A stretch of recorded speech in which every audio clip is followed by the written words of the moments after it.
I put a high premium on integrity in research and reporting. The way I see it, if your narrative doesn't line up with truth and reality, then you're in for some embarrassment when truth and reality prove your narrative for what it is not. And this does a great disservice to those who are trusting you for good information. Sadly, this tends to be the case with gun control propaganda more often than not. Embracing half-truths, leaving out critical facts, basically not telling their audience everything about the issue. And it is for this reason that I get on their case so much and why these videos exist.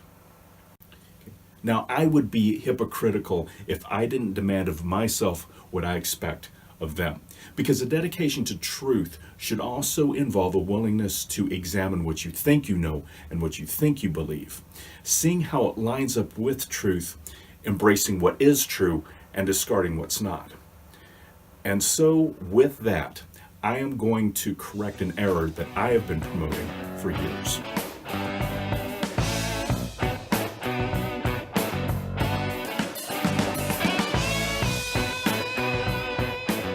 And the claim I've been making is this: Illinois has the highest rates of gun-related violent crime in the country. And I base this off of FBI UCR data. I would take their tables, plug it into an Excel worksheet, have that worksheet give me a chart which yielded this. So you've got most of the states down in the lower third, you've got DC about in the middle, and then you have Illinois right up here at the very top, this red line right here. So based on that visualization alone, it's easy to see how I would draw that conclusion, but it is wrong. Now, in order to get these rates, you have to take all of the gun-related violent crime stats that were reported in the UCRs, namely murder, aggravated assault, robbery, and then divide it into the population figures of a given state. And that would give you your basic ratio. And from then on out, in order to make that figure a little bit more meaningful, you could multiply it by 100 for percentages or 100,000 for per capita figures. That's standard operating procedure. But the problem lies with how the FBI has been reporting the population for Illinois. For some strange reason, it has been reporting Illinois' population as 140,000 to 160,000. See the problem there? And it's this low number that has been making it look like Illinois' rates have been going through the roof. Now, I noticed this during show prep for the last episode of the last season when I was trying to make a comparison between Illinois and Louisiana. I spotted the problem. And I realized that I had just been taking data straight from the UCRs and plugging it into my Excel sheets without really looking at the data. I had been trusting that the FBI knew what it was talking about. And that's your first takeaway from this video. Like Reagan said, trust but verify. And in order to rectify this problem, I went to other sources with more accurate population data for Illinois and plugged that into my Excel worksheets. Had it make a chart, and it went from Illinois dominating the top of the chart to having the regular running with the rest of the states. Aha! Gun control does work, and it's been working all this time. Except it doesn't seem to be working for Chicago, as I pointed out in that self-same video. If you recall from that video, 80% of all of Illinois' murders take place in that city, and 92% of all the murders committed in Chicago are committed with guns, and 69% of all of Illinois' crime guns are recovered in Chicago. And all this after 50 years of requiring Illinois residents to obtain an FOID in order to purchase a gun. That's because of Indiana. You mean to tell me that all the federal regulations governing interstate gun sales and its restrictions against gun smuggling aren't working? In fact, ATF trace data shows that half of Illinois' crime guns come from Illinois.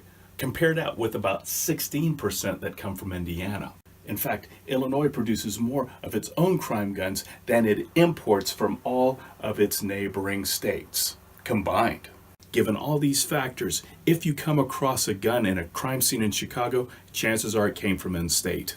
And it may be worth noting that Indiana doesn't suffer nearly as many gun-related murders as Chicago does. In fact, compared with Illinois as a whole, Indiana has a lower gun-related murder rate. Come to think of it, Illinois has a higher gun-related murder rate than all of its neighbors, with the exception of Missouri. So those that are trying to make excuses for Illinois based on its neighbors will have a hard time explaining how a state that gets a B+ rating from Giffords is doing worse than 4 out of 5 of its neighbors. And while we're talking about rates here, there's one last thing I'd like to draw your attention to, and this is perhaps the biggest takeaway you ought to get from this video. Whenever gun control advocates want to wrangle over which states have the highest rates of gun violence versus that of the lowest, they are making a big to-do over about 25/100ths of a state's population or less. Now, it doesn't matter if you're using FBI stats or CDC stats, which, by the way, paint an even more optimistic picture about gun violence in America, since it deals with portions of state populations amounting to 25/1000ths or less of a state population rather than 25/100ths.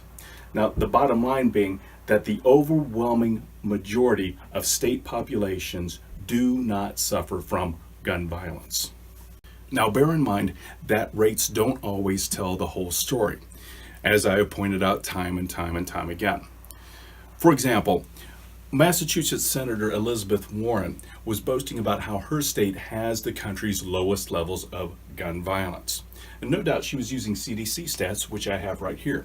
Now contrast this with my home state of Alaska, which stands at the top of the list, or at least it was in 2016. But despite our relative positions and our differing rates, my state had fewer gun-related fatalities than her state did. You think that she'll admit to that admission? Most gun control advocates will not.